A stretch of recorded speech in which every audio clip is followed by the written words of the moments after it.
नमस्कार दोस्तों। स्वागत है आपका मेरे YouTube चैनल कहानी संग्रह में। दोस्तों, आज की कहानी बहुत खास है।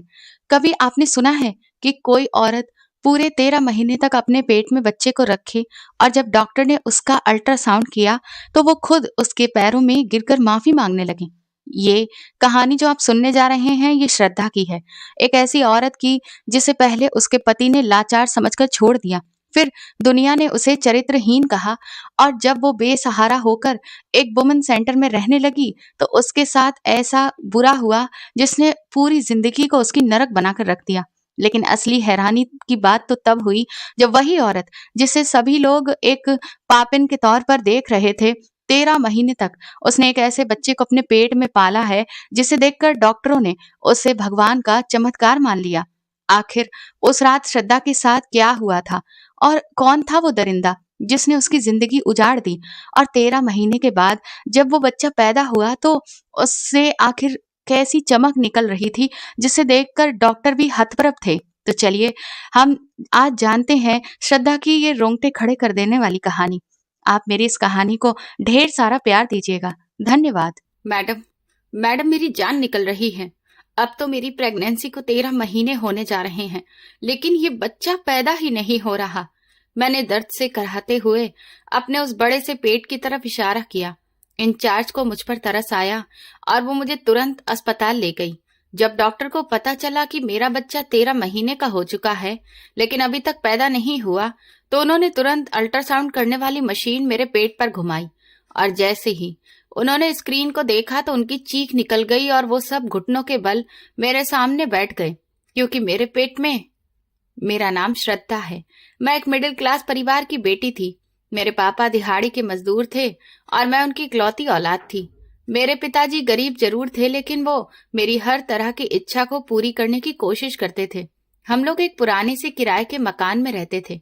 मैं अपने पापा के उस पुराने घर में किसी राजकुमारी जैसी जिंदगी बिता रही थी। गरीबी के बावजूद हमारे घर में सुकून था और पापा के प्यार ने मुझे कभी किसी चीज की कमी महसूस नहीं होने दी। एक शाम पापा जब अपने काम से वापस आए तो उनका चेहरा खुशी से चमक रहा था। उनके हाथ में मिठाई थी। श्रद्धा बेटा, इधर आओ, देखो मैं तुम्हारे लिए क्या लाया हूँ। पापा ने मुझे बुलाया। हाँ पापा, मिठाई? अरे ये किस खुशी में? मैंने हंसते हुए पूछा। बेटा, मैं तुम्हारा रिश्ता पक्का कर दिया है और मैं चाहता हूँ कि मेरे जीते जी ही तुम अपने घर की हो जाओ। पापा ने मेरे सिर पर प्यार से हाथ फेरा। लेकिन पापा, मैं आपको छोड़कर कैसे जाऊंगी? मैंने रोती हुई आवाज में कहा। बेटियां तो पराई होती हैं। हर लड़की को एक दिन अपना घर बसाना होता है और मेरा फर्ज ये है कि मैं तुम्हें एक सुरक्षित और खुशहाल जिंदगी दूं। पापा के अंदाज में एक अजीब सा सुकून था।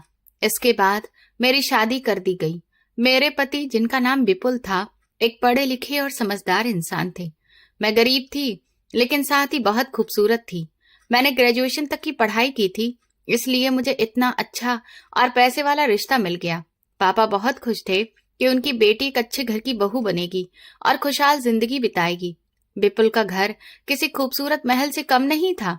उसके पास गाड़ियां थीं, नौकर चाकर थे और हर वो सुख सुविधा मौजूद थी जिसके मैंने कभी सपने भी नहीं देखे थे। श्रद्धा, तो मेरी जिंदगी का सबसे खूबसूरत उपहार हो। विपुल ने शादी की पहली रात मुझे अपने पास बिठाकर कहा।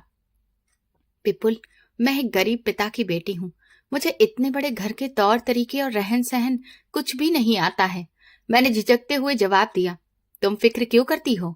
तुम्हें कुछ सीखने की जरूरत नहीं है। बस तुम मेरी बनकर रहो। तुम्हारी खूबसूरती और सादगी ही मेरी सबसे बड़ी दौलत है। विपुल ने मुस्कुराते हुए कहा। धीरे धीरे मेरी शादी को तकरीबन 2 साल बीत गए और इन 2 सालों में मेरे पिता भी मुझसे हमेशा के लिए छोड़कर इस दुनिया से चले गए थे। ये सदमा मेरे लिए बहुत बड़ा था, लेकिन विपुल ने मुझे उन दुख भरे पलों में टूटने नहीं दिया था। फिर और वक्त गुजरा और हमारी शादी को 8 साल बीत गए, लेकिन इन 8 सालों में हमारे प्यार में जरा भी फर्क नहीं आया। हाँ, ये जरूर था कि मुझे औलाद की कमी महसूस होती थी। मैं अपने परिवार वालों की बातें और ताने सुनकर अक्सर रोने लगती थी। विपुल, मुझे बहुत डर लगता है। हमारी शादी को 8 साल हो गए हैं। हमने हर डॉक्टर को दिखा लिया है, लेकिन हमें कोई भी फायदा नहीं हुआ। मैंने एक रात उदास होते हुए कहा। तुम लोगों की बातों पर ध्यान मत दिया करो श्रद्धा। विपुल ने मेरे आंसू पोंछते हुए कहा। लेकिन क्या तुम मुझे औलाद नहीं होने की वजह से दूर तो नहीं हो जाओगे ना? मैंने डरते डरते पूछा। ये तुम कैसी बातें कर रही हो? जब भगवान को मंजूर होगा तो हमें वो औलाद भी दे देगा, और सच कहूं तो मुझे तुम्हारे सिवा कुछ नहीं चाहिए। विपुल ने मजबूती से मेरा हाथ पकड़ लिया, और फिर एक दिन ऐसा आया जिसने मेरी पूरी जिंदगी को खुशहाली से बर्बादी में बदल कर रख दिया। हम दोनों शहर से बाहर एक प्रोग्राम में शामिल होने के बाद घर वापस आ रहे थे। उस दिन मौसम काफी खराब था और बारिश भी बहुत जोरों की हो रही थी, जिस वजह से सड़क पर काफी फिसलन थी। विपुल उस वक्त गाड़ी तेज चला रहे थे कि अचानक से सामने से आने वाले एक ट्रक ने हमारी गाड़ी को जोरदार टक्कर दे मारी। गाड़ी पलटती हुई सड़क पर घूम रही थी और फिर आगे जाकर वो खाई में गिर गई। इसके बाद एक धमाके की भयंकर आवाज हुई और गाड़ी के शीशे टूटने की आवाज भी सुनाई दी। इसके साथ ही मेरी आंखों के चारों तरफ जैसे अंधेरा सा छा गया, और फिर मुझे पता ही नहीं चला कि कब मैं अपने होश खो बैठी। जब मेरी आंख खुली तो मैं हॉस्पिटल के प्राइवेट और शानदार कमरे में थी। मेरे पूरे शरीर में भयानक दर्द हो रहा था। खास तौर पर मेरी दाईं टांग में इतना दर्द था जो मुझसे बर्दाश्त करना भी मुश्किल हो रहा था। विपुल कहाँ हैं? मेरे पति कहाँ हैं? मैंने अपने पास खड़ी हुई नर्स से चिल्लाकर पूछा। वो ठीक है, उन्हें कुछ भी नहीं हुआ है, आप फिक्र मत करिए। उनको मामूली चोटें आई हैं और वो दूसरे कमरे में आराम कर रहे हैं। नर्स ने मेरी कलाई को चेक करते हुए शांत अंदाज में जवाब दिया। मेरी टांग में बहुत दर्द है, मुझसे हिला भी नहीं जा रहा है। प्लीज आप थोड़ी देर के लिए डॉक्टर को बुला दीजिए। मैंने रोते हुए उससे प्रार्थना की। कुछ देर के बाद डॉक्टर कमरे में आ गए। उनके चेहरे पर गंभीर उदासी पसरी थी। श्रद्धा जी, आपको होश आ गया? ये तो बहुत अच्छी बात है, लेकिन माफ करिएगा, मेरे पास आपके लिए बहुत बुरी खबर है। डॉक्टर ने बेड के पास खड़े होकर मुझसे कहा, जिसे सुनकर मैं बुरी तरह से घबरा गई। क्या खबर है डॉक्टर साहब? मेरा दिल जोर जोर से धड़कने लगा था। देखिए, आपकी दाई टांग रोड एक्सीडेंट में बहुत बुरी तरह से कुचल गई थी, जिस वजह से हड्डी भी टूट गई थी और टांग में सड़न भी हो गई थी। हमने बहुत कोशिश की, लेकिन इन्फेक्शन फैलने का भयंकर खतरा था और आपकी जान बचाने के लिए हमें मजबूरन आपकी एक टांग काटनी पड़ी। अब आप हमेशा के लिए एक टांग से लाचार हो चुकी हैं। डॉक्टर ने सीधे अंदाज में पूरी सच्चाई मेरे सामने बयां कर दी, जिसे सुनते ही मेरा दिमाग पूरी तरह से सुन्न पड़ चुका था। ऐसा लग रहा था कि जैसे मेरे सिर पर एक भारी पत्थर गिर गया हो। क्या मेरी एक टांग कट चुकी है? मैं हमेशा के लिए लाचार हो गई हूँ? ये एहसास होते ही मैंने चिल्ला चिल्ला कर रोना शुरू कर दिया। मैं पूरी दुनिया मेरी अंधेरे से भर चुकी थी। उसी वक्त विपुल भी कमरे में आ गए। उनके माथे पर पट्टी बंधी हुई थी, लेकिन वो अपने पैरों पर चलकर आए थे। विपुल, देखो मेरे साथ ये क्या हो गया है, मैं लाचार हो गई हूँ। मैंने रोते हुए उनका हाथ पकड़ने की कोशिश की। विपुल ने एक झटके से अपना हाथ पीछे खींच लिया। उनकी आंखों में वो पुराना प्यार और मेरे लिए फिक्र बिल्कुल भी नहीं दिख रही थी, बल्कि वो एक अजनबी की तरह मुझे देख रहे थे। हिम्मत रखो श्रद्धा, देखो जो होना था वो तो हो गया, उन्होंने ठंडे और रूखे अंदाज में कहा, और फिर मुझे ज्यादा कोई तसल्ली दिए बिना वो चुपचाप कमरे से बाहर निकल गए। मुझे पूरा भरोसा था कि मेरे पति मुझे कभी भी ऐसी हालत में छोड़ेंगे नहीं। मैं 1 महीने तक उस अस्पताल के वार्ड में बिस्तर पर पड़ी रही। मेरे आसपास कई सारे मरीजों की आवाजें, कई दवाइयों की महक, ये सब कुछ बना रहता था। मेरे जख्म अभी तक पूरी तरह से ठीक नहीं हुए थे और ना ही मुझे इसलिए छुट्टी मिली थी। विपुल हफ्ते में 1 बार मुझे देखने आते, दूर से ही मेरा चेहरा देखते और फिर चले जाते। उन्होंने तो अब मेरे पास बैठना और मुझसे बात करना पूरी तरह से छोड़ दिया था। मैं उनके इस व्यवहार पर खून के आंसू पीकर रह गई थी। अब तो मेरी हालत ये थी कि मैं उनसे बहस भी नहीं कर सकती थी। जब नर्सें मेरे पास से गुजरती तो वो भी मुंह चिढ़ाती, ये लंगड़ी औरत कब यहाँ से जाएगी, इसका पति तो इसे पूछने तक नहीं आता है। एक नर्स ने दूसरी से कहा। मैंने ये शब्द सुने तो मुझे घुटन सी महसूस होने लगी। मैंने उन्हें जवाब देना चाहा, लेकिन मेरे गले में जैसे कांटे चुभ रहे थे। फिर एक दिन विपुल आए। उनके हाथ में एक फाइल थी। वो सीधा मेरे बेड के पास आकर खड़े हो गए। क्या हुआ विपुल, तुम इतने दिन से मुझसे मिलने के लिए क्यों नहीं आए थे? क्यों इतने दिन बाद आए हो? मैंने दर्द से कराहते हुए पूछा। इन कागजों पर साइन कर दो श्रद्धा। विपुल ने वो फाइल मेरे बिस्तर पर सामने फेंक दी। मैं हैरत से उस फाइल को देखने लगी। ये किस चीज के कागज हैं? मैंने हाथों से फाइल खोली। उसमें लिखे हुए शब्दों को पढ़कर मेरी आंखों के आगे एक बार फिर से अंधेरा छा गया। वो डाइवोर्स पेपर थे। ये तुम क्या कर रहे हो विपुल? हमने तो साथ में जीने मरने की कस्में खाई थी ना। तुम मुझे इस हालत में कैसे छोड़कर जा सकते हो? मैं फूट फूट कर रो पड़ी। मैं एक लंगड़ी और लाचार औरत के साथ जिंदगी नहीं गुजार सकता। विपुल ने बेरहमी और बड़ी ही बेरुखी से जवाब दिया। मेरा प्यार तुम्हारी खूबसूरती के लिए था, तुम्हारे वजूद से था। अब तुम मेरे किसी काम की नहीं रही हो, बल्कि मुझ पर एक बोझ बन चुकी हो। इसीलिए मैंने तुम्हें तलाक देने का फैसला कर लिया है। ये रहे तलाक के कागज, और इन पर साइन करो और फिर मुझे हमेशा के लिए भूल जाओ। उसने मेरे साइन उन कागजों पर करवाए और इसके बाद मुड़कर भी नहीं देखा और मुझे उस अस्पताल के बिस्तर पर लावारिस छोड़कर चला गया। वो दिन मुझ पर बिजली बनकर गिरा था। मुझे भरोसा ही नहीं हो रहा था कि ये मेरा वही पति है जो मुझे बेइंतहा प्यार करता था। मुझे उस दिन अंदाजा हुआ कि उसका प्यार सिर्फ मेरी खूबसूरती से था। आज मैं एक टांग से लाचार हुई तो वो अपने सभी वादे और कस्में तोड़कर मुझे हमेशा के लिए अकेला छोड़कर चला गया। उस वक्त मुझे कोई भी वहां दिलासा देने वाला नहीं था। मेरे माँ बाप तो पहले ही मर चुके थे और कोई ऐसा रिश्तेदार भी नहीं था जो मेरा हाल चाल भी आकर पूछता। मैं अब अकेली लावारिसों की तरह उस अस्पताल के बिस्तर पर पड़ी छत को घूरती रही। मेरी आंखों के आंसू भी अब सूख चुके थे और दिल जैसे पत्थर का हो गया था।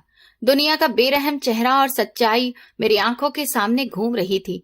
कुछ दिन के बाद मेरे जख्म भरने लगे और अस्पताल वालों ने मुझे डिस्चार्ज कर दिया। मेरे पास पहनने के लिए सिर्फ वही कपड़े थे जो मैंने एक्सीडेंट के वक्त पहने हुए थे। मैंने अपनी बैसाखियां संभाली और बड़ी मुश्किल से कदमों को घसीटते हुए अस्पताल से बाहर आई।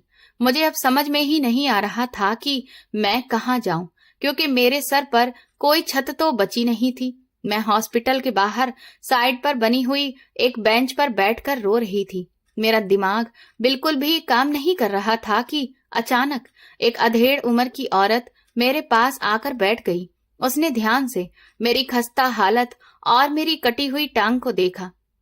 क्या हुआ है तुम्हें? तुम इस हालत में यहाँ पर अकेली क्यों बैठी हुई हो? उस औरत ने मुझसे पूछा। दरअसल मेरा अब कोई ठिकाना नहीं है।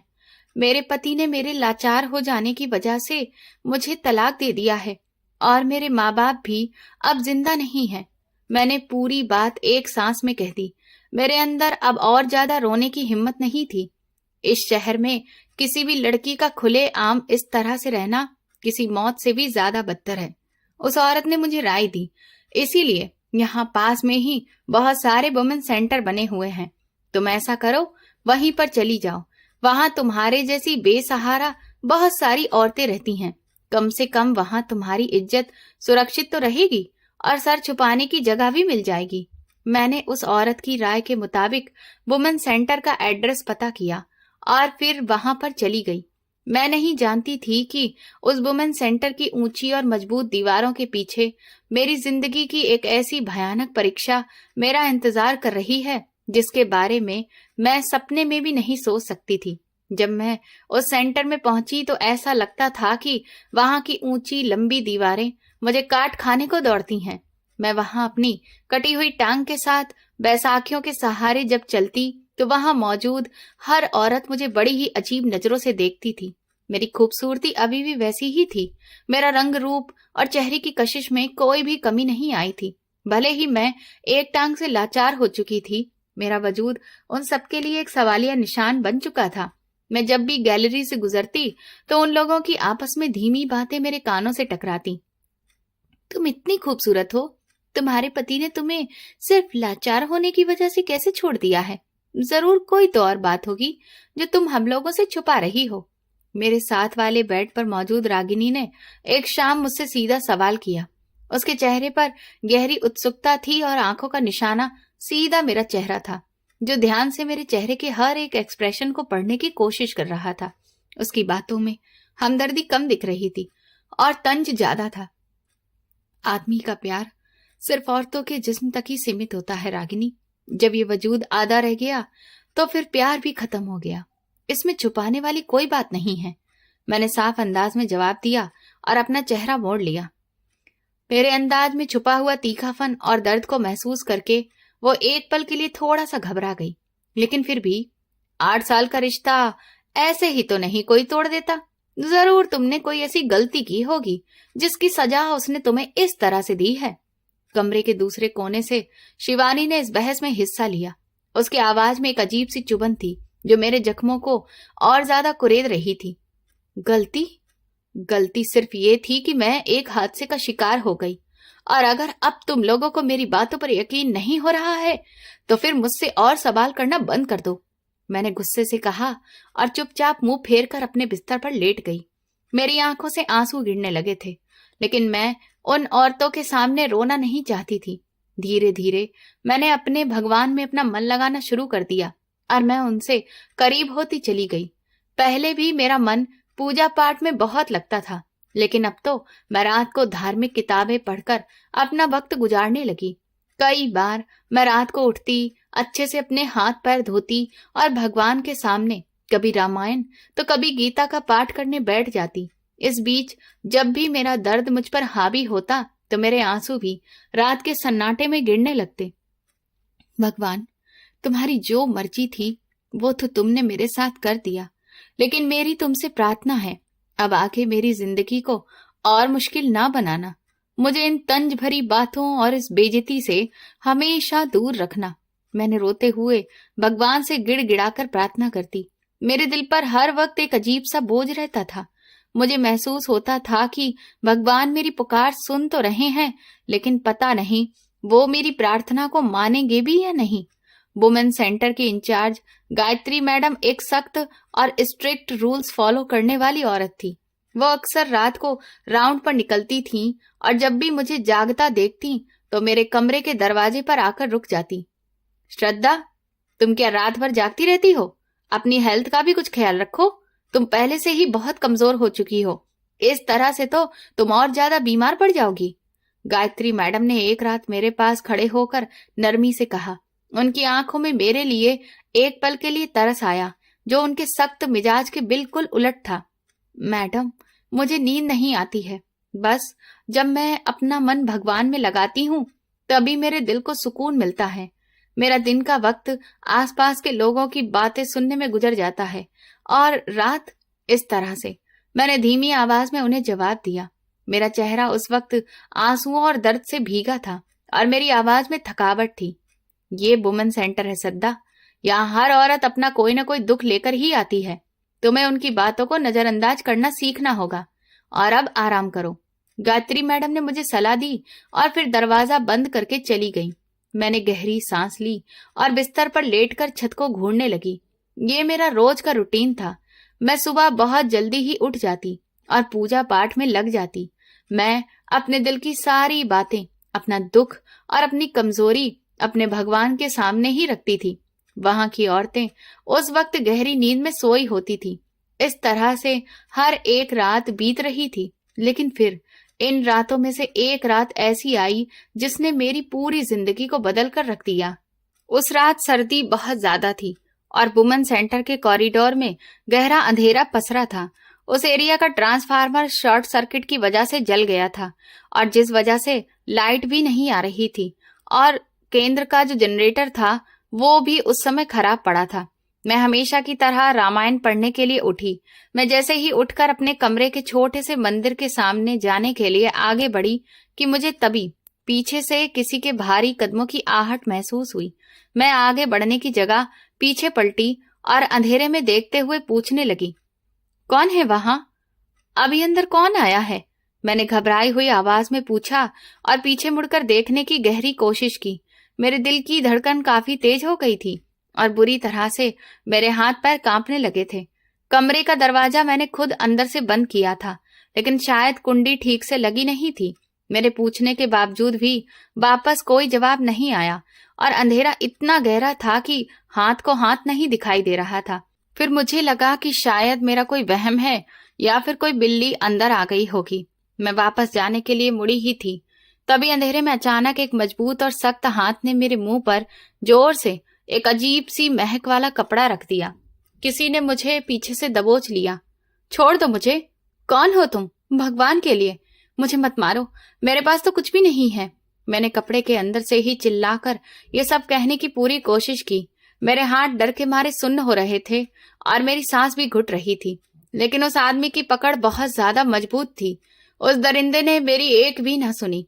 वो कोई बड़ा ताकतवर आदमी था और मैं एक टांग से लाचार और कमजोर औरत उसका मुकाबला किसी भी हाल में नहीं कर सकती थी। मैंने अपने आप को छुड़वाने की बहुत कोशिश की। मैंने उसके हाथ पर चोट भी पहुंचाई, उसे धक्का भी दिया, अपनी पूरी ताकत जमा करके अपने नाखून उसकी बाजू पर भी गड़ा दिए, लेकिन मेरी सारी कोशिशें बेकार हो गईं। उसने मुझे जमीन पर गिरा दिया। मैं जो कि अपनी पूजा के लिए उठी थी, उस पवित्र पल में किसी ने मेरी पूरी जिंदगी बर्बाद कर दी। मैं किसी मुर्दा की तरह फर्श पर ऐसे ही पड़ी रही और फिर वो वहां से चला गया। अगली सुबह जब सूरज का उजाला फैला तो मैं बड़ी मुश्किल से खुद को घसीटकर बाथरूम तक पहुंची।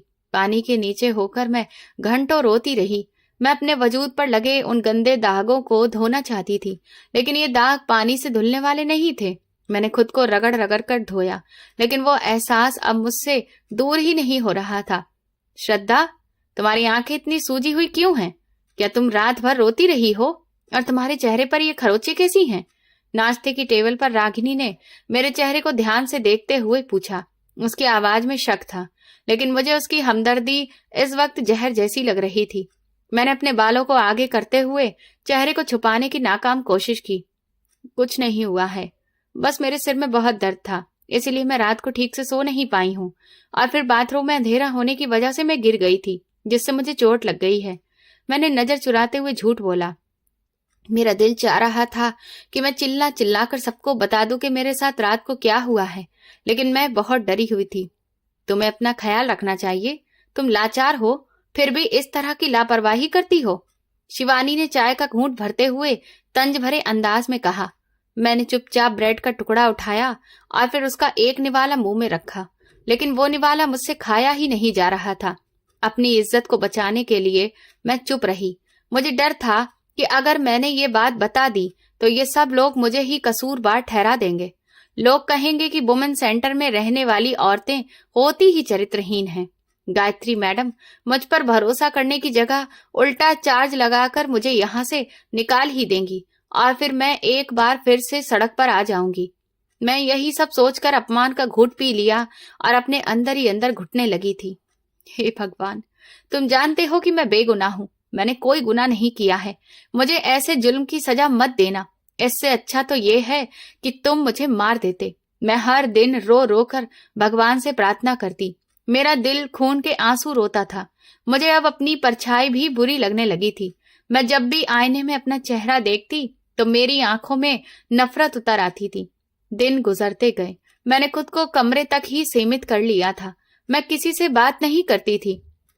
मेरा खाने पीने का रूटीन भी बहुत खराब हो चुका था, लेकिन अभी कुछ दिन ही गुजरे थे कि मेरी तबीयत अजीब सी होने लगी। मुझे सुबह उठते ही चक्कर आते और उल्टियां होने लगती थी। मुझे किसी भी खाने की महक बिल्कुल भी अच्छी नहीं लगती थी और फिर शरीर भी टूटने लगा था। तुम्हारी हालत ठीक नहीं लग रही है श्रद्धा। तुम पिछले कई दिनों से कुछ भी ठीक से खा पी नहीं रही हो। तुम्हें वुमेन सेंटर की डिस्पेंसरी में चलना चाहिए। एक दिन गायत्री मैडम ने मेरी हालत देखते हुए मुझसे कहा। उनके चेहरे पर मेरे लिए परेशानी साफ दिख रही थी। उन्होंने मेरे माथे पर हाथ रखकर देखा तो वो बुखार से तप रहा था। मुझे कुछ नहीं हुआ है मैडम, बस ऐसा लग रहा है कि शायद थोड़ा पेट गड़बड़ है। मैं दवा खा लूंगी और फिर ठीक हो जाऊंगी। मुझे डिस्पेंसरी में नहीं जाना है, मैंने चिढ़ते हुए जवाब दिया और फिर बेड पर लेट गई।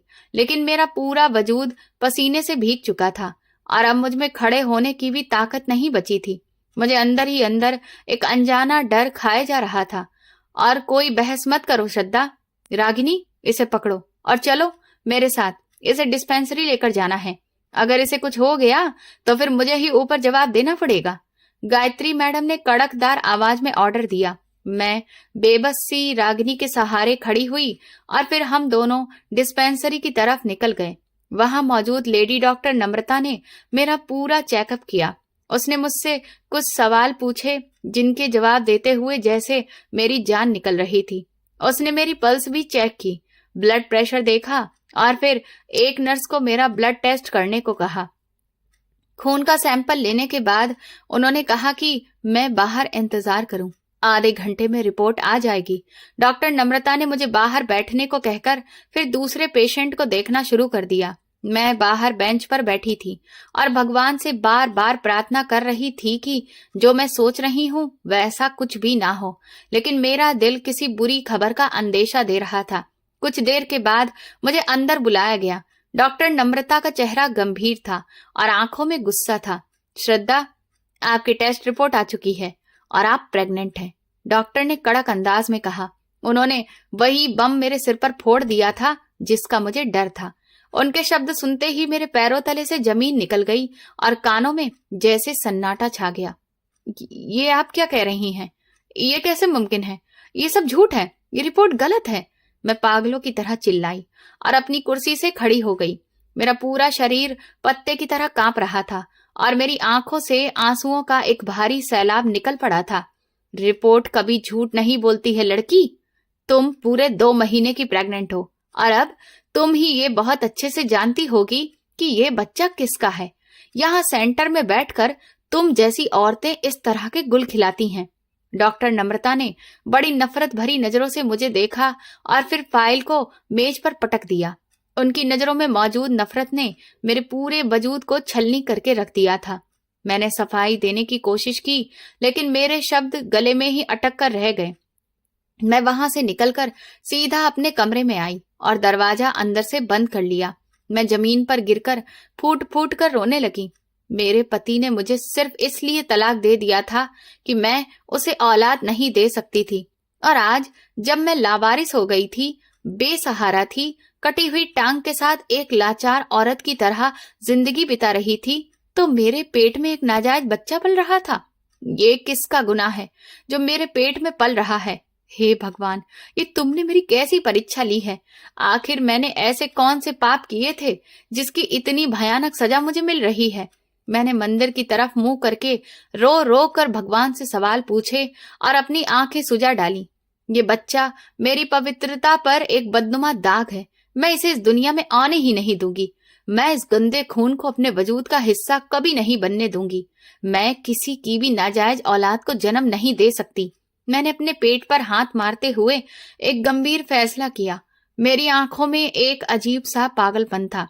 मैंने ये तय कर लिया था कि मैं कल ही यहाँ से किसी बहाने से निकलकर किसी भी प्राइवेट क्लिनिक में जाकर इस बच्चे से छुटकारा पा लूंगी, चाहे फिर ऐसा करने से मेरी जान ही क्यों न चली जाए।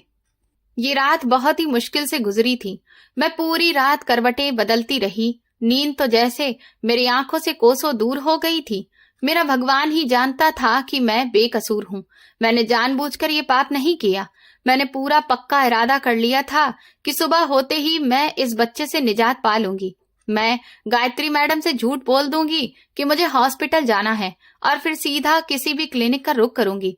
उजाला होते ही बाहर के हल्के शोर की वजह से मेरी आंख खुल गई। जब मैं उठी तो देखा कि धूप आ चुकी थी। मैंने उठने की कोशिश की, लेकिन मेरी नजर अपने सिर के पास रखी हुई एक छोटी सी तय की हुई पर्ची पर पड़ी। आखिर ये पर्ची यहाँ पर कैसे आ गई? रात को तो यहाँ पर कुछ भी नहीं था। मैं हैरत से वो पर्ची उठाते हुए खुद से सवाल किया। मेरे कमरे का दरवाजा रात से अंदर से बंद था। कुंडी मजबूती से लगी हुई थी। कोई भी इंसान अंदर नहीं आ सकता था। खिड़की भी बंद थी। मैंने कहा, अपने हाथों से वो पर्ची खोली और उस पर मोटे मोटे शब्दों में कुछ लिखा था, और जैसे ही मैंने वो शब्द पढ़े तो मेरे पैरों के नीचे से जैसे जमीन निकल गई और कलेजा मुंह को आ गया। उस पर्ची पर साफ शब्दों में लिखा था कि इस बच्चे को तुम्हें जन्म देना होगा। अगर तुमने इस बच्चे से छुटकारा पाया तो फिर अच्छा नहीं होगा। अगर तुम्हें भगवान का चमत्कार देखना है तो जो कहा है वही करो। आखिर कौन था जो ये सब कुछ जानता है, और ये सब किसने लिखा है? कौन था जो मेरे कमरे में आया था? मैं जोर जोर से कांपने लगी और डर के मारे मेरे हाथ से वो पर्ची छूटकर नीचे गिर गई। यानी कि कोई तो ऐसा था जो मेरे फैसले के बारे में बहुत अच्छी तरीके से जानता था। कोई तो ऐसा था जो मुझ पर और मेरी हर सोच पर हर वक्त नजर रखे हुए था। डर के मारे मुझे पसीना आ रहा था। कमरे की बंद दीवारें भी मुझे अब खतरनाक लग रही थी। मैंने जल्दी से पर्ची को अपनी मुट्ठी में बंद किया। उस पर्ची पर लिखे शब्द किसी धमकी से कम नहीं थे। और साथ ही उसमें अजीब राज भी छुपा हुआ था। बच्चे को जन्म देना होगा वरना अच्छा नहीं होगा। ये शब्द मेरे दिमाग में गूंज रहे थे। मैं जो कि कुछ देर पहले उस नाजायज वजूद को हटा देने का फैसला कर चुकी थी, अब हैरत और डर का शिकार हो चुकी थी। कमरे के चारों तरफ देखा लेकिन वहां पर मेरे सिवा कोई भी नहीं था। श्रद्धा, दरवाजा खोलो। तुमने आज का नाश्ता भी नहीं किया है। क्या अब तक तुम्हारी तबीयत ठीक नहीं हुई है? गायत्री मैडम ने मेरे कमरे का दरवाजा जोर जोर से बजाते हुए ऊंची आवाज में मुझे पुकारा। उनके अंदाज में फिक्र से ज्यादा सेंटर के नियमों की पाबंदी का रौब दिख रहा था। मैं ठीक हूँ मैडम, बस मुझे कुछ थकान है। मैं थोड़ी देर में बाहर आती हूँ। मैंने जल्दी से पर्ची को ड्रॉर में रखते हुए घबराई आवाज में जवाब दिया। मेरी आवाज में डर साफ दिख रहा था, जिसे छुपाना मेरे लिए नामुमकिन हो रहा था। जल्दी से बाहर आओ, मुझे तुमसे कुछ जरूरी बात करनी है और तुम्हारी मेडिकल रिपोर्ट के बारे में भी पूछना है। गायत्री मैडम ने दरवाजे के बाहर से ही सख्त अंदाज में मुझे ऑर्डर दिया। उनके कदमों की आहट दूर होती गई और मैं फिर अपने पेट से अपनी उस कटी हुई टांग और अपने पेट को देखा। आखिरकार डरते हुए मैंने फैसला कर लिया कि मैं अब इस बच्चे को जन्म दूंगी। पर्ची लिखने वाले अनजान इंसान का डर और भगवान के चमत्कार का जिक्र मुझे अब इस बच्चे से छुटकारा ना पाने के लिए मजबूर कर चुका था। मैंने अपनी बैसाखियां संभाली और कमरे से बाहर आ गई। कॉरिडोर में चलते हुए मुझे महसूस हो रहा था कि जैसे हर औरत की नजर मेरे वजूद के आर पार हो रही है। अब सेंटर में तकरीबन इधर उधर की सभी औरतों को ये बात पता चल चुकी थी कि मैं प्रेग्नेंट हूँ। सुनिए गायत्री मैडम, हम इस चरित्रहीन औरत के साथ एक ही छत के नीचे नहीं रह सकते हैं। इसने सेंटर को बदनाम कर दिया है। रागिनी ने नाश्ते की टेबल पर सबके सामने खड़े होकर तेज आवाज में विरोध किया। उसकी आंखों में मेरे लिए भयंकर नफरत और घृणा साफ दिखाई दे रही थी। हाँ बिल्कुल, ये वैसे तो बहुत भगवान की पूजा पाठ करने वाली बनती है और पेट में नाजायज बच्चा पाल रखा है। इसे तुरंत यहाँ से निकल जाना चाहिए। शिवानी ने भी रागिनी की हाँ में हाँ मिलाते हुए जहर उगलना शुरू किया। बाकी की औरतें भी आपस में बातें करने लगीं और हर कोई मुझे अजीब नजरों से देख रहा था। मैं दिल पर पत्थर रखकर सब कुछ सुनती और रोती रही। मेरे पास अपनी सफाई में कहने के लिए कोई भी सबूत नहीं था। मैं उन्हें कैसे बताती कि मैं बेकसूर हूँ और मेरे साथ रात के अंधेरे में गलत हुआ है। चुप हो जाओ, सेंटर के फैसले मैं खुद करूंगी। तुम लोग अपने काम से काम रखो। मैडम गायत्री ने जोर से चिल्लाते हुए सबको डांटा, लेकिन फिर मेरी तरफ उन्होंने बड़ी ही ठंडी नजरों से देखा। उनकी आंखों में भी मेरे लिए कोई हमदर्दी नहीं बची थी, बल्कि एक गुस्सा था। मैडम, मेरा भरोसा करिए, मैं बेकसूर हूँ। मैंने कोई भी पाप नहीं किया है। मेरे साथ गलत किया गया है। मैंने रोते हुए अपने हाथ जोड़कर उन सबके सामने सिसकियों से प्रार्थना की। मेरे आंसू मेरे गालों पर तेजी से बह रहे थे, लेकिन वहां पर मौजूद किसी भी दिल में मेरे लिए दया की एक बूंद तक नहीं थी। बस करो श्रद्धा, अपनी झूठी कहानियों से हमें पागल मत बनाओ।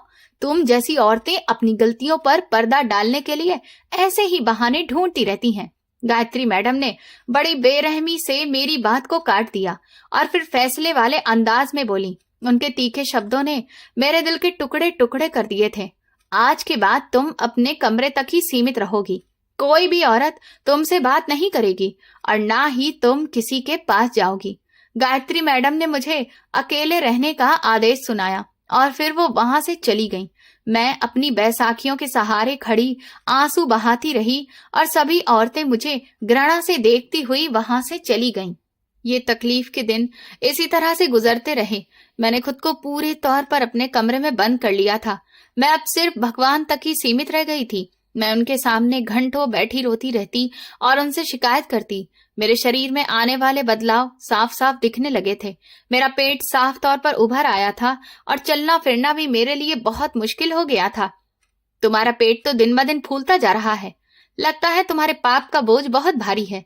एक दिन कॉरिडोर से गुजरते हुए शिवानी ने मुझे देखकर तेज आवाज में तंज किया। उसकी बात सुनकर पास में खड़ी दूसरी औरतें भी जोर जोर से हंसने लगीं। मैंने सिर झुका लिया और जल्दी से अपने कमरे में आ गई। मैं रो रो कर बेहाल हो चुकी थी। हर गुजरा हुआ दिन मेरे लिए एक नई मुसीबत लेकर आता था। ऐसे ही फिर 9 महीने गुजर गए। 9 महीने पूरे होने पर मुझे लगा कि अब इस बुरे दौर का अंत होने वाला है। मैंने अपने तौर पर ही लेबर पेन शुरू होने और हॉस्पिटल जाने की तैयारी कर ली थी। 9 महीने पूरे हो चुके हैं। अब तो तुम इस पाप को दुनिया में लेकर आओगी? क्या अभी भी कोई बहाना बाकी है? रागिनी ने मेरे दरवाजे के पास से गुजरते हुए मुझे ताना मारा, जो मेरे दिल पर तीर की तरह लगा। लेकिन मैं ये तकलीफ बर्दाश्त करने की आदी हो गई थी। मैं रात भर जागती रहती कि शायद मुझे दर्द शुरू होगा, लेकिन फिर कुछ नहीं हुआ। अगली सुबह, फिर अगला हफ्ता, और फिर पूरा 1 महीना गुजर गया। 10 महीने हो चुके थे, लेकिन मेरा बच्चा पैदा नहीं हुआ। मैं हैरान थी कि ये सब क्या हो रहा है। मैंने डॉक्टर को बुलवाने की रिक्वेस्ट की, लेकिन गायत्री मैडम ने उस रिक्वेस्ट पर कोई भी ध्यान नहीं दिया। ये कैसा बच्चा है जो पैदा होने का नाम तक नहीं ले रहा है? 10 महीने गुजर गए हैं, कहीं कोई मुसीबत तो नहीं पाल रखी है तुमने अपने अंदर? शिवानी ने मुंह बनाते हुए मुझसे पूछा, जब मैं पानी लेने के लिए निकली थी। मैं खुद इस सिचुएशन से बहुत ज्यादा घबराई हुई थी, लेकिन मेरे पास किसी की भी बात का कोई भी जवाब नहीं था। मुझे खुद ही समझ में ही नहीं आ रहा था कि मेरे शरीर में तो दर्द रहता है, लेकिन लेबर पेन का कोई भी सिम्टम दिखाई क्यों नहीं दे रहा है। मैंने बड़ी मुश्किल से अपने आंसुओं को रोका और फिर धीमी आवाज में जवाब दिया। मेरा भारी वजूद मेरे कटे हुए पांव के लिए बर्दाश्त करना बहुत मुश्किल हो रहा था। 10 महीने के बाद फिर 11 महीने हुए और फिर 12 महीने भी गुजर गए। अब तो पूरा 1 साल बीत चुका था। सेंटर की औरतें जो पहले मुझ पर ताने करते हुए बातें करती थीं, अब घबराहट में बदलती जा रही थीं। वो लोग मुझसे दूर भागने लगी थीं। उन्हें लगने लगा था कि जैसे मुझ पर कोई बुरा साया है या फिर मेरे अंदर कोई खतरनाक चीज पल रही है। इस औरत को यहाँ से निकालिए गायत्री मैडम, ये कोई साधारण इंसान नहीं है।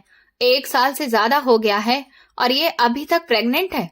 रागिनी ने गायत्री मैडम के ऑफिस में जाकर एक भयंकर हंगामा खड़ा कर दिया था। उसके चेहरे पर डर साफ दिख रहा था और वो मुझसे अजीब सी दहशत महसूस करने लगी थी। मैं खुद हैरान हूँ कि ये सब क्या हो रहा है। मेडिकल साइंस में ऐसा कभी भी नहीं सुना कि कोई औरत 12 महीने की प्रेग्नेंट रही हो। गायत्री मैडम ने परेशानी से अपना सिर पकड़ते हुए कहा।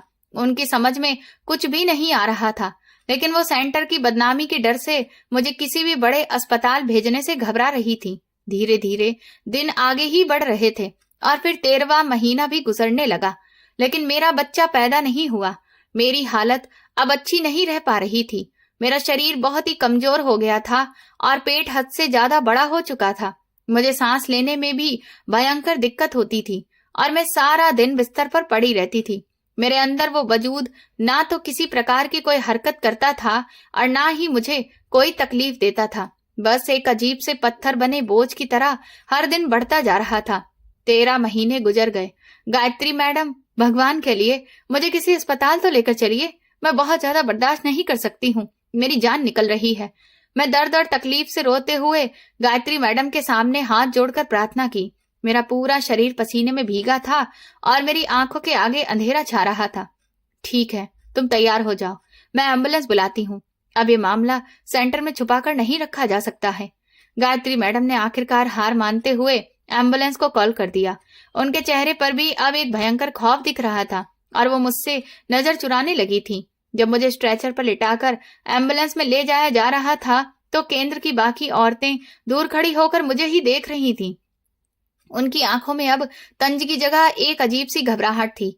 मैं भी घबराती हुई हॉस्पिटल गई कि आखिर ये सब मेरे साथ क्या हो रहा है। हर किसी का बच्चा 9 महीने में पैदा हो जाता है, लेकिन मेरे तो 13 महीने गुजर चुके हैं। मेरा दिमाग बिल्कुल सुन्न पड़ चुका था और फिर मुझे वो पर्ची याद आने लगी जिस पर लिखा था कि भगवान का चमत्कार देखना। इस पेशेंट की हालत तो बहुत ही अजीब है। इनकी हिस्ट्री क्या है? इमरजेंसी में मौजूद ड्यूटी डॉक्टर ने मुझे देखते ही गायत्री मैडम से जल्दी से पूछा। डॉक्टर ने मेरा पेट चेक किया तो उनके चेहरे पर भयंकर हैरत के भाव आ गए। डॉक्टर साहब, ये वुमेन सेंटर की रहने वाली हैं और सबसे हैरान करने वाली बात यह है कि ये पिछले 13 महीने से प्रेग्नेंट है। गायत्री मैडम ने हिचकिचाते हुए पूरी सच्चाई बता दी। गायत्री मैडम की बात सुनते ही डॉक्टर के हाथ रुक गए और उसने मुझे ऐसे देखा जैसे मैं कोई दूसरी दुनिया की रहने वाली हूँ। 13 महीने? ये तो नामुमकिन है। क्या आप लोग मजाक कर रहे हैं? ऐसा कोई भी केस आज तक मेडिकल हिस्ट्री में नहीं आया है। डॉक्टर ने गुस्से और हैरत के साथ गायत्री मैडम को डांटते हुए कहा। उनकी आंखों में साफ तौर पर भरोसा ना कर पाने वाले हाव भाव दिख रहे थे। वो बस इस बात को करने के लिए ही तैयार नहीं थी। ये सच है डॉक्टर मैडम, आप चाहें तो मेरे सारे टेस्ट करवा लीजिए। मैं 13 महीने से इस बोझ को उठाए हुए हूँ। प्लीज मुझे इस मुसीबत से निकालिए। मैंने रोते हुए बड़ी मुश्किल से अपनी कांपती जुबान से सारी सच्चाई बताई। मेरा शरीर बिस्तर पर पड़ा हुआ बेजान सा महसूस हो रहा था और मैं इस चमत्कार को देखने के लिए अब मानसिक तौर पर तैयार होने लगी थी। इनका तुरंत ही अल्ट्रासाउंड करो और बाकी सीनियर डॉक्टर को इमरजेंसी में कॉल पर बुलाओ। ये केस बहुत ही अजीब और क्रिटिकल लग रहा है। ड्यूटी डॉक्टर ने अपने माथे का पसीना पोंछते हुए नर्स को इंस्ट्रक्शन दिया। उनके अंदाज में गुस्से की जगह हैरत और उत्सुकता दिखाई दे रही थी। मुझे फिर अल्ट्रासाउंड रूम में शिफ्ट कर दिया गया। कमरे में अजीब सी खामोशी पसरी थी। नर्स ने मेरे पेट पर ठंडा जेल लगाया और फिर डॉक्टर ने अल्ट्रासाउंड की मशीन का प्रोबो मेरे पेट पर रखा। मशीन की स्क्रीन ऑन हो चुकी थी। डॉक्टर साहब, क्या ये बच्चा जिंदा है या फिर ये अंदर ही खत्म हो चुका है? 13 महीने बहुत लंबा वक्त होता है। गायत्री मैडम ने डरते डरते डॉक्टर से सवाल किया, जो कि स्क्रीन को आंखें फाड़कर देख रही थी। उस कमरे की ठंडी हवा मुझे अंदर तक काट रही थी और मेरी नजरें डॉक्टर के चेहरे पर ही जमी हुई थीं। डॉक्टर ने कोई जवाब नहीं दिया। वो बल्कि पत्थर बनकर लगातार स्क्रीन को घूरे जा रही थी। उनकी आंखें हैरत से बड़ी हो रही थीं और हाथ कांप रहे थे। डॉक्टर ने मशीन का प्रोब मेरे पेट से हटाया और पीछे की तरफ एकदम से लड़खड़ाई। अगले ही पल डॉक्टर महिमा और अस्पताल की पूरी टीम मेरे आगे झुक गई और मुझसे माफी मांगने लगी। मैं हतप्रभ थी कि ये सब कुछ ऐसा क्यों कर रहे हैं ये लोग। हमें माफ कर दीजिए श्रद्धा, हमने आपको एक साधारण पेशेंट समझा और आप पर शक किया। डॉक्टर महिमा ने अपने दोनों हाथ जोड़ते हुए कांपती हुई आवाज में कहा।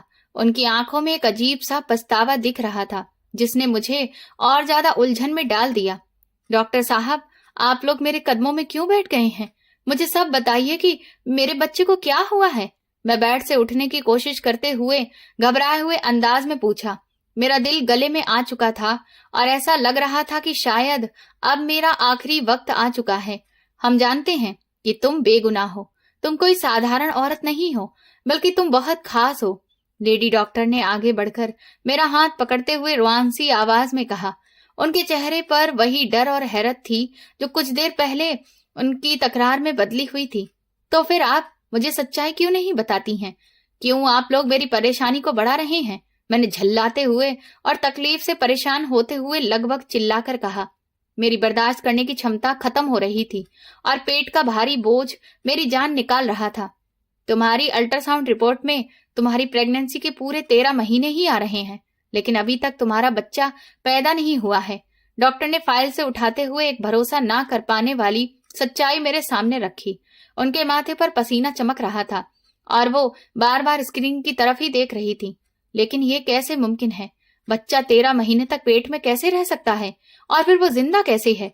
मैंने हैरत के साथ उनसे सवाल किया।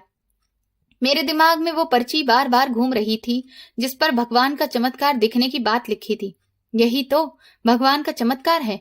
और सबसे बढ़कर हैरान कर देने वाली बात यह है कि बच्चे की ग्रोथ बहुत स्लो है। डॉक्टर ने स्क्रीन पर उंगली रखते हुए मुझे समझाने की कोशिश की। उनकी आवाज में एक गंभीरता दिख रही थी जो पूरे कमरे में फैल रही थी। लेकिन क्या वो नॉर्मल है? क्या उसे कोई बीमारी तो नहीं हो गई है? मैंने डर होने के बावजूद भी ममता की बेताबी से पूछा। मेरा पूरा शरीर पेट में कांप जैसा रहा था और सांसें उखड़ रही थी। उसे कोई भी बीमारी नहीं है, लेकिन उसके दिल की धड़कन की जगह ऐसा लग रहा है कि जैसे एक अजीब सी चमक निकल रही है। डॉक्टर ने गहरी सांस लेते हुए वो सच्चाई बताई जिसने सबके शब्दों को ही छीन लिया था। ये सब सुनते ही मैं भी घबराने लगी कि ये सब क्या हो रहा है मेरे साथ। मुझे कुछ समझ ही नहीं आ रहा था। चमक? ये आप क्या कह रही हैं? भला किसी भी इंसान के दिल से चमक कैसे निकल सकती है? मैंने अपना सिर पकड़ लिया क्योंकि मेरा दिमाग ये सब कुछ एक्सेप्ट नहीं कर पा रहा था। मेरे अंदर एक तूफान उठ रहा था, लेकिन बाकी लोग मुझे गलत समझ रहे थे। शायद उनके लिए ये एक बहुत बड़ा जवाब था। उसी वक्त गायत्री मैडम और सेंटर की बाकी औरतें जो बाहर खड़ी थीं, उन्हें भी अंदर बुलाया गया। डॉक्टर ने उन्हें अल्ट्रासाउंड की स्क्रीन दिखाई और पूरी सिचुएशन समझाई। ये कैसा चमत्कार है? हम तो ऐसे पाप और इस औरत को चरित्रहीन समझकर ताने दे रहे थे। गायत्री मैडम ने स्क्रीन की तरफ देखते हुए अपने मुंह पर हाथ रख लिया। उनके चेहरे पर शर्मिंदगी के हाव भाव थे और उनकी आंखों से आंसू बह रहे थे। मुझे माफ कर दो श्रद्धा, मैंने तुम पर बहुत इल्जाम लगाए और तुम्हें हमेशा बेइज्जत किया है। रागिनी ने आगे बढ़कर मेरे कटे हुए पांव को छूते हुए रोकर कहा। उसकी आंखों में पाई जाने वाली गहरी नफरत अब एक भयंकर डर में बदल चुकी थी। 13 महीने के लंबे और इतनी मुश्किलों और दर्दनाक इंतजार के बाद आखिरकार मेरे एक बेटा पैदा हुआ। लेबर रूम में मौजूद हर इंसान की आंखें हैरत से फटी की फटी रह गईं। वो दुनिया के बाकी के बच्चों से बिल्कुल अलग बच्चा था, क्योंकि उसकी त्वचा बहुत ही मुलायम और चमकदार थी। उसके सीने के उस हिस्से में जहां दिल धड़कता है, वहां पर एक अजीब सी पारदर्शी चमक महसूस हो रही थी। उसकी आंखें बड़ी बड़ी नीले रंग की गहरी थीं और उसकी पलकें भी गहरी काली थीं। हे भगवान, ये तो किसी चमत्कार से कम नहीं है। मैंने अपने पूरे मेडिकल करियर में ऐसा खूबसूरत बच्चा नहीं देखा है। डॉक्टर महिमा ने उस बच्चे को अपने हाथ में उठाते हुए खुशी से चिल्लाते हुए कहा। डॉक्टर भी ये सब कुछ देखकर हैरान थे और सब कह रहे थे कि ये चमत्कार है। मेरा बच्चा मुझे दे दीजिए, मैं अपनी आंख के तारे को अपने सीने से लगाना चाहती हूँ। मैंने रोते हुए अपने दोनों हाथ जोड़ दिए और उनसे प्रार्थना की। मेरे सीने में ममता का समंदर तूफान मार रहा था और मेरे सारे दुख दर्द उस बच्चे को देखकर खत्म हो गए थे। इस बात की खबर जंगल में आग की तरह सब तरफ फैल गई। वुमेन सेंटर के मालिक को वहां बुलाया गया। उनको इस सारे मामले के बारे में सब कुछ विस्तार से बताया गया। उनका नाम मुकेश था और वो एक बहुत ही रुतबे वाले और नियम कानून मानने वाले इंसान थे। वो अस्पताल आए और उन्होंने उस बच्चे को देखा और मुझसे भी मुलाकात की। ये तो मेरे सेंटर पर एक बहुत ही बड़ा इल्जाम है। मैं ऐसी लापरवाही के लिए आपके सामने शर्मिंदा हूँ। मुकेश साहब ने मेरे बेड के पास खड़े होकर अपना सर झुकाते हुए बड़े दुख भरे अंदाज में कहा। उनके अंदाज में सच्ची शर्मिंदगी और एक ईमानदार इंसान का दुख महसूस हो रहा था। मुझे सिर्फ इंसाफ चाहिए साहब जी। उस दरिंदे ने मेरी दुनिया उजाड़ दी। उसे हर हाल में सामने लाया जाए। मैंने अपने बच्चे को सीने से लगाते हुए एक मजबूत अंदाज में प्रार्थना की। अब मैं वो कमजोर औरत नहीं रही थी। मेरे इस बच्चे ने मुझे एक अनोखी शक्ति दे दी थी। मैं इस मामले की आखिरी हद तक जाऊंगा श्रद्धा जी, ये मेरा आपसे वादा है। मुकेश साहब ने सख्ती से मुट्ठी बंद करते हुए अपना फैसला सुनाया। उनकी आंखों में उस दरिंदे के लिए भयंकर गुस्सा था जिसने उनके सेंटर को इस तरह से बदनामी के समंदर में उतार दिया था। सेंटर में मौजूद बाकी के सभी आदमियों, चौकीदारों, ड्राइवर और एडमिनिस्ट्रेटिव लोगों का डीएनए टेस्ट करवाया गया। मुकेश साहब ने पुलिस को सख्त हिदायत दी कि जांच पड़ताल में कोई भी कमी नहीं छोड़ी जाए। कई दिन की कठिन जांच पड़ताल और इंतजार के बाद आखिरकार लेबोरेटरी से डीएनए की रिपोर्ट आ गई। मुकेश जी वो रिपोर्ट लेकर मेरे पास अस्पताल में आए। श्रद्धा जी, आपका मुजरिम पकड़ा गया है, लेकिन जो सच्चाई खुली है वो मेरे लिए किसी मौत से कम नहीं है। उन्होंने कांपते हाथों से वो रिपोर्ट मेरी तरफ बढ़ाते हुए भारी आवाज में कहा। उनका चेहरा बिल्कुल सफेद पड़ चुका था और आंखों में भयंकर तकलीफ और बेबसी के आंसू थे। कौन है वो इंसान जिसने मेरी जिंदगी बर्बाद की? मुझे तुरंत उसका नाम बताइए। मैंने बेताबी से वो रिपोर्ट उनके हाथ से छीनी और गुस्से से कहा। मेरा खून खौलने लगा था। मेरा दिल बदले की आग में जल रहा था। वो दरिंदा दरअसल कोई और नहीं है, वो मेरा अपना भाई रवि है। वो उस रात नशे की हालत में दीवार कूद कर अंदर आ गया था। मुकेश जी ने अपना चेहरा दोनों हाथों में छुपा लिया और बच्चे की तरह रोने लगे। इस वुमेन सेंटर के मालिक के भाई का डीएनए मैच हो गया था और ये खुलासा सबके लिए हैरान कर देने वाला था। मैं उसे बिल्कुल भी नहीं छोड़ूंगी, चाहे भले ही वो आपका अपना ही खून क्यों ना हो।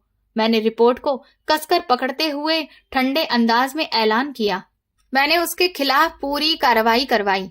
मैं नहीं चाहती थी कि जो कुछ केंद्र में मेरे साथ हुआ है वो किसी और औरत के साथ हो, क्योंकि अक्सर सेंटर में औरतों की मजबूरी और बेबसी का नाजायज फायदा उठाकर उनके साथ इस तरह की गिरी हुई हरकत की जाती है। मुकेश जी ने भी अपने भाई की कोई तरफदारी नहीं की और उसे पुलिस के हवाले कर दिया। अब वो सभी लोग जो मुझे कसूरवार ठहराते थे और मुझ पर इल्जाम लगाते थे, मुझे एक भली और भगवान के सबसे करीब और खास औरत समझने लगे। इस वाक्य के बाद और बच्चे की पैदाइश की सच्चाई जानने के लिए शहर के बहुत ही काबिल गुरुजी अस्पताल में आए। उन्होंने कमरे में आकर उस चमत्कारी बच्चे को देखा। गुरुजी, क्या ये कोई जादू है या फिर भगवान का कोई इशारा है? इस बच्चे के सीने के पास से ये चमक जैसी क्यों दिखती रहती है? डॉक्टर महिमा ने गुरुजी से बड़ी ही इज्जत और उत्सुकता के साथ सवाल किया। गुरुजी ने बच्चे को अपनी गोद में लिया और उसके चमकदार चेहरे को बहुत ही ध्यान से देखा और मुस्कुराने लगे। ये औरत वाकई बहुत ही भली और पवित्र है। इसके साथ भगवान की आंखों के सामने ही गलत हुआ। गुरुजी ने पूरे कमरे में एक नजर डालते हुए सुकून भरे और धीमी आवाज में कहा। उनकी बातें सुनकर कमरे में मौजूद हर इंसान, खास तौर पर गायत्री मैडम और रागिनी का सर शर्म से झुक गया। भगवान ने मेरी रक्षा क्यों नहीं की थी? मुझे इतनी लंबी परेशानी से उन्होंने क्यों गुजरने दिया? मैंने रोते हुए गुरुजी से अपने दिल का वो बोझ बयां किया जो मुझे अंदर से खा रहा था। मेरी आंखों से शिकायत और दर्द के आंसू बह रहे थे।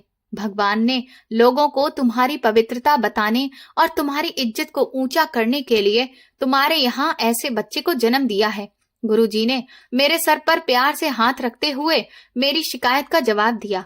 उनकी आवाज में एक गहरा सुकून था जिसने मेरे दिल के सभी जख्मों पर मरहम रख दिया। और ये जो चमक है जो इसके सीने के पास से दिखती है, क्या इसे कोई नुकसान तो नहीं पहुंचाएगी? मुकेश साहब ने गुरुजी से इस अजीबोगरीब चमत्कार की सच्चाई जाननी चाहिए। उनके चेहरे पर भी उस बच्चे के लिए खास प्यार नजर आ रहा था। ये बच्चा जहां भी जाएगा खुशियां ही खुशियां फैलाएगा। ये चमक इसकी ताकत की पहचान है। गुरुजी ने बच्चे के माथे को चूमते हुए ये बात कही। ये सुनकर मेरा सीना गर्व से चौड़ा हो गया और मेरे बच्चे ने मुस्कुराकर मुझे देखा। ये बच्चा ना सिर्फ उस औरत के लिए खुशहाली का पैगाम है, बल्कि उसके पास रहने वाला हर इंसान ही खुश रहेगा। गुरुजी ने बच्चे को मेरे हवाले करते हुए अपनी बात पूरी की। ये भगवान का एक बहुत बड़ा चमत्कार है जिसे दुनिया को दिखा दिया कि सच्चाई कभी छुप नहीं सकती। जिसने मेरे साथ गलत किया उसको उसके किए की कड़ी सजा मिली। अदालत ने रवि को उसकी नीचता के लिए कड़ी सजा सुनाई। सेंटर के मालिक मुकेश, जो कि उस गिरे हुए इंसान के भाई थे, वो एक दिन फूलों का गुलदस्ता लेकर मेरे पास आए। श्रद्धा, मैं जानता हूँ मेरे ही अपने खून ने तुम्हें वो जख्म दिया है जो शायद कभी भर न सके। मुकेश जी ने मेरी तरफ देखते हुए बड़ी शर्मिंदगी के साथ अपनी बात की शुरुआत की। उनके अंदाज में अभी भी वही पुराना पश्चाताप दिख रहा था, हालांकि इसमें उनकी कोई गलती नहीं थी। आपने मुझे इंसाफ दिलाया है मुकेश साहब, आप इस पाप में भागीदार नहीं हैं। मेरे अंदर का सारा गुस्सा अब उस बच्चे की मुस्कुराहट के साथ पिघल चुका था। वो मेरे लिए रिश्ता लेकर आए थे और कहने लगे कि मैं इस बच्चे को अपना नाम देकर अपनाना चाहता हूँ। उन्होंने अचानक इतनी गंभीरता से अपने दिल की बात मेरे सामने रख दी कि मैं हैरान रह गई। मेरे पास कहने के लिए कोई शब्द ही नहीं थे। लेकिन आपको मेरी जैसी एक टांग से लाचार और तलाकशुदा औरत से शादी करने की भला क्या जरूरत पड़ गई है? मैंने झिझकते हुए अपने पैर की तरफ देखते हुए उनसे सवाल किया। मेरा टूटा हुआ भरोसा मुझे किसी भी नए रिश्ते में बंधने से रोक रहा था। ये मेरी खुशकिस्मती होगी कि मैं एक ऐसी पवित्र औरत का पति बनूं। मुझे अपनी जिंदगी का हिस्सा बनने का मौका दीजिए। उन्होंने सच्चाई और प्यार से प्रार्थना की, जिसमें कोई बनावट नहीं थी। वुमेन सेंटर की सारी औरतें और गायत्री मैडम ने भी मुझे यही राय दी कि मुझे इस रिश्ते को एक्सेप्ट कर लेना चाहिए। सभी लोगों के कहने पर मैंने उनसे शादी कर ली। उन्होंने अपना हर वादा सच्चा साबित किया। मुकेश जी ने ना सिर्फ मुझे इज्जत दी, बल्कि मेरे बेटे को भी अपना खून का रिश्ता समझकर अपनाया। मैं अब इस वुमेन सेंटर की बागडोर संभाल रही हूँ और मैं पूरा ख्याल रखती हूँ कि सेंटर में हर औरत पूरी तरह से सुरक्षित हो। मैंने वहां के नियम और सख्त कर दिए हैं ताकि किसी भी औरत के साथ कुछ भी ऐसा वैसा ना हो जो मेरे साथ हुआ था। मैं खुद अब कई बार रात को वहां पहुंचकर निरीक्षण करती हूँ। मेरे साथ जो भी हुआ उसके बदले भगवान ने मुझे एक बहुत बड़ा इनाम भी दिया। मेरा बेटा आज भी भगवान का सबसे खास बच्चा समझा जाता है। उसे देखकर लोग अपने सारे दुख भूल जाते हैं। लेकिन एक सवाल आज भी राज बनकर है कि वो पर्ची आखिर किसने रखी थी और कौन था जो पहले से जानता था कि ये बच्चा एक चमत्कार है। तो दोस्तों, आप लोग किस शहर से हमारी कहानी सुन रहे हैं और आपको ये कहानी पसंद आई है तो प्लीज हमें कमेंट करके जरूर बताएं। इस वीडियो को लाइक करें, शेयर करें और हाइप दें। साथ ही चैनल को सब्सक्राइब करना ना भूलें और अगर आपको मेरी मेहनत पसंद आई हो तो मुझे सुपर थैंक्स देकर अपना प्यार और सपोर्ट जरूर दिखाएं ताकि मैं आपके लिए ऐसी ही शानदार कहानियां लाती रहूं। ये कहानी पूरी तरह से काल्पनिक है और केवल मनोरंजन व जागरूकता के उद्देश्य से प्रस्तुत की गई है। इस कहानी का किसी भी व्यक्ति, स्थान या वास्तविक घटना से कोई संबंध नहीं है। कहानी में दिखाए गए सभी पात्र और घटनाएं काल्पनिक हैं। इस वीडियो का उद्देश्य किसी की भावनाओं को ठेस पहुंचाना, अंधविश्वास फैलाना या किसी व्यक्ति, संस्था या समुदाय को गलत तरीके से प्रस्तुत करना बिल्कुल नहीं है। दर्शक कृपया इसे केवल एक कहानी के रूप में देखें। धन्यवाद।